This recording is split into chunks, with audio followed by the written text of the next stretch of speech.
Welcome to Dharma academy. நான் உங்கள் தர்மராஜ். இந்த வீடியோவில் நம்ம பார்க்க போகிறது பன்முக தன்மையினை அறிவோம் அப்படிங்கிற லெசன் தான். 6ஆம் வகுப்பு முதல் பருவத்தில் இந்த லெசன் இருக்குது. ஓகேங்களா? நம்ம சேனலில் ஆல்ரெடி ஹிஸ்ட்ரிக்கு ஒரு கிளாஸ் போய்கிட்டு இருக்கு. இன்னையிலேருந்து பாலிட்டி ஸ்டார்ட் பண்ணுறோம். ஸோ நீங்கள் சேனலுக்கு புதுசாக இருந்தீங்க அப்படின்னா மறக்காமல் அந்த சப்ஸ்கிரைப் பட்டனை கிளிக் பண்ணிவிட்டு இந்த வீடியோ பதிவை கண்டினியூ பண்ணுங்கள்.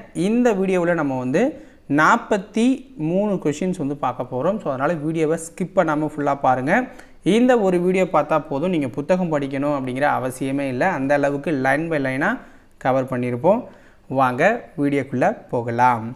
முதல் வினா: பல மதங்களின் தாயகமாகவும் பல மதங்களின் புகலிடமாகவும் விளங்கும் நாடு எது?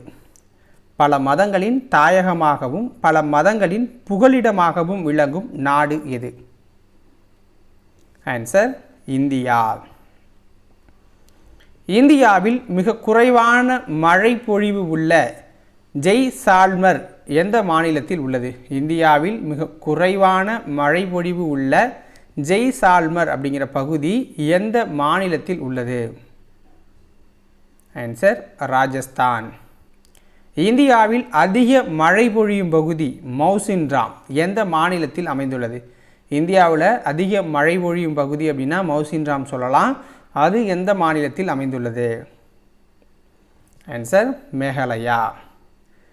இந்தியாவில் 2001ஆம் ஆண்டு மக்கள் தொகை கணக்கெடுப்பின்படி எத்தனை முக்கிய மொழிகளையும் மற்றும் பிற மொழிகளையும் கொண்டுள்ளது?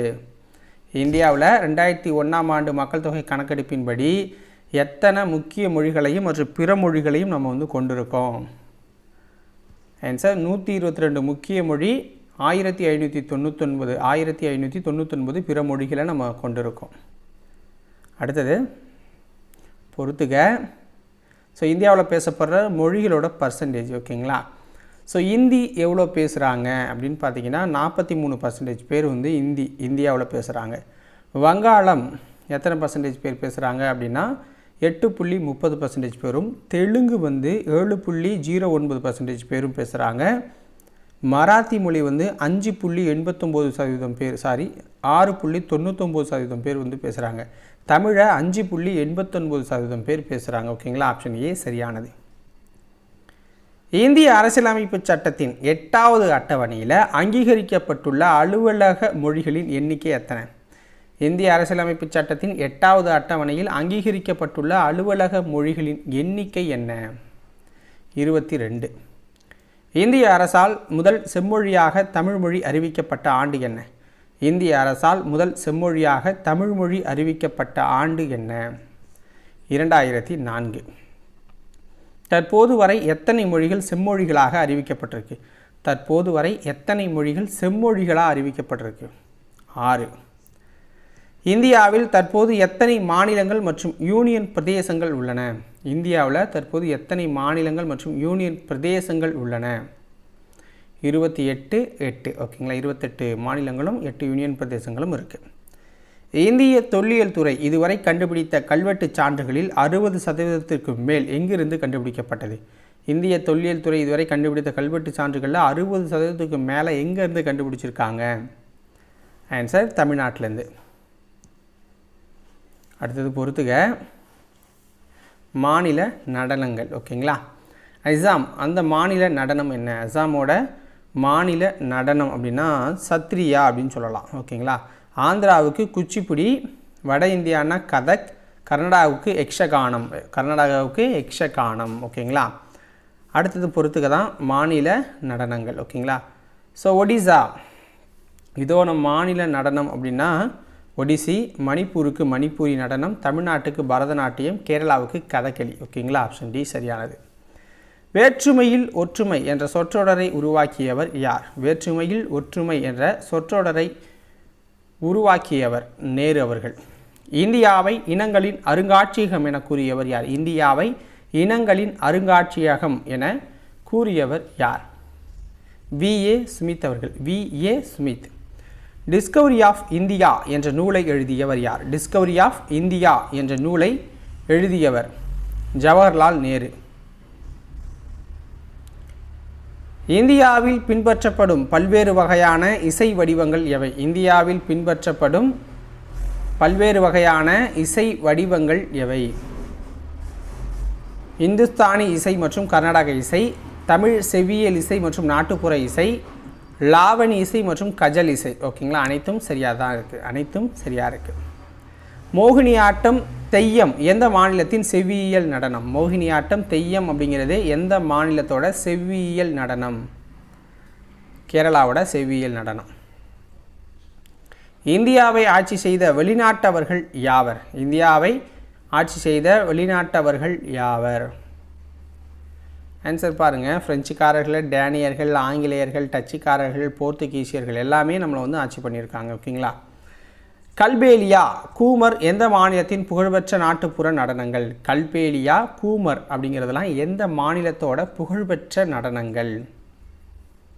ஆன்சர் ராஜஸ்தான் மாநிலத்தோட நடனங்கள், ராஜஸ்தான் மாநிலத்தோடது. தமிழ்நாட்டின் புகழ்பெற்ற நடனங்கள் எது? தமிழ்நாட்டின் புகழ்பெற்ற நடனங்கள் அப்படிங்கிறது எது? கரகாட்டம், ஒயிலாட்டம், கும்மி, தெருக்கூத்து, பொம்மலாட்டம், புலியாட்டம், கோலாட்டம், தப்பாட்டம் எல்லாமே சரியானது தான். ஜம்மு அண்ட் காஷ்மீரின் நாட்டுப்புற நடனங்கள் எவை? ஜம்மு அண்ட் காஷ்மீரின் நாட்டுப்புற நடனம் எது? தும்ஹல் அப்படிங்கிறது தான் அவங்களுடைய நடனம், தும்ஹல். நவீன இந்திய இனத்தவரின் ஒரு பகுதியாக உள்ளவர்கள் யார்? நவீன இந்திய இனத்தவரின் ஒரு பகுதியாக உள்ளவர்கள் யார் அப்படின்னா திராவிடர்கள், நீக்ரிட்டோக்கள், ஆரியர்கள், ஆல்பைன்கள், மங்கோலியர்கள். ஓகேங்களா, அனைத்தும் சரியானது. கீழ்கண்டவற்றுள் சரியானது எது? புனித தாமஸ் தேவாலயம். புனித தாமஸ் தேவாலயம் அப்படின்னா சென்னையில் இருக்குது. சாஞ்சி ஸ்தூஃபி, கோனார்க் சூரியனார் கோவில், தில்வாரா சமண கோவில். ஓகேங்களா. இந்தியா ஏறத்தாழ எத்தனை ஆண்டுகள் பழமை வாய்ந்த நாகரிகத்தின் தாயமாக விளங்குது? இந்தியா ஏறத்தாழ எத்தனை ஆண்டுகள் பழமை வாய்ந்த நாகரிகத்தின் தாயகமாக விளங்குது? 5000 ஆண்டு. குஜராத்தின் நாட்டுப்புற நடனங்கள் எவை? குஜராத்தின் நாட்டுப்புற நடனங்கள் எவை? கார்பா தாண்டியா. ஓகேங்களா, கார்பா தாண்டியா அப்படிங்கிற ஆட்டம். பிஹு எந்த மாநிலத்தின் புகழ்பெற்ற நடனம்? பிஹு என்பது எந்த மாநிலத்தின் புகழ்பெற்ற நடனம்? அஸ்ஸாம் மாநிலத்தோட புகழ்பெற்ற நடனம். ராசலீலா, சோலியா போன்ற நடனங்கள் எந்த மாநிலத்தில் புகழ்பெற்றது? ராசலீலா, சோலியா போன்ற நடனங்கள் எந்த மாநிலத்தில் புகழ்பெற்றது? ஆன்சர் உத்தரப்பிரதேசம். பஞ்சாப் மாநிலத்தின் புகழ்பெற்ற நடனம் எது? பஞ்சாப் மாநிலத்தின் புகழ்பெற்ற நடனம் பங்க்ரா. பங்க்ரா. அடுத்தது புக் பேக் கொஷின் பார்க்க போகிறோம். அப்படியே இந்தியாவில் மாநிலங்களும், அதாவது டேஷ் மாநிலங்களும் டேஷ் யூனியன் பிரதேசங்களும் இருக்குது. ஓகேங்களா, 28க்கு 8.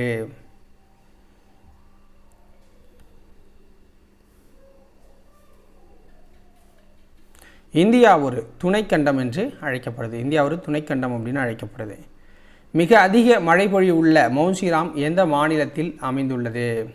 மேகாலயா. கீழ்கண்டவற்றில் எந்த மதம் இந்தியாவில் நடைமுறையில் இல்லை?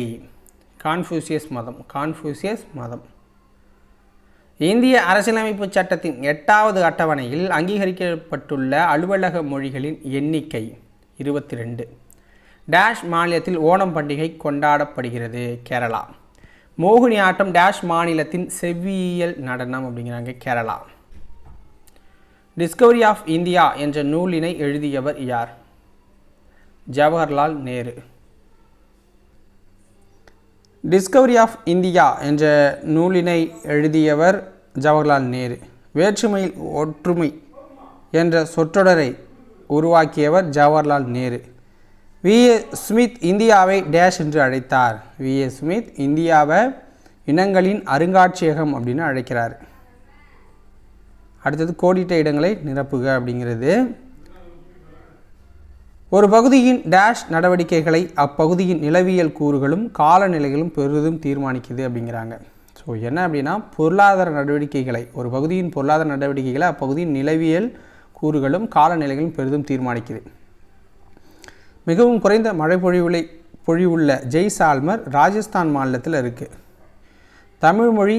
தமிழ் செம்மொழியாக அறிவிக்கப்பட்ட ஆண்டு 2004. பிகு திருவிழா அஸ்ஸாம் மாநிலத்தில் கொண்டாடப்படுது. அஸ்ஸாம் மாநிலத்தில் கொண்டாடப்படுது. அடுத்து பொறுத்துக. நிக்ரிட்டோக்கள். ஸோ நிக்ரிட்டோக்கள் அப்படிங்கிறது உங்களுக்கு வந்து இந்திய இனம். கடற்கரை பகுதிகள் அப்படின்னாலே மீன்பிடி தொழில் இருக்கும். ஜெராஸ்ட்ரியம் அது வந்து ஒரு மதம். வேற்றுமையில் ஒற்றுமை அப்படிங்கிறது இந்தியா கடைபிடிக்கிற ஒரு கொள்கை. ஓகேங்களா? ஸோ இதோட இந்த ஃபஸ்ட் லெசன் வந்து முடியுது மக்களே. உங்களுக்கு வீடியோ பிடிச்சிருந்தா ஒரு லைக்கை போட்டு விடுங்க. கமெண்ட்ஸில் எவ்வளோ பிடிச்சிருக்கு அப்படிங்கிறத சொல்லுங்கள். கண்டினியூ பண்ணலாமா அப்படிங்கிறதையும் சொல்லுங்கள். ஓகேவா? ஸோ நாளைக்கு வேறொரு வீடியோ பதிவில் உங்களை வந்து சந்திக்கிறேன். நன்றி, வணக்கம்.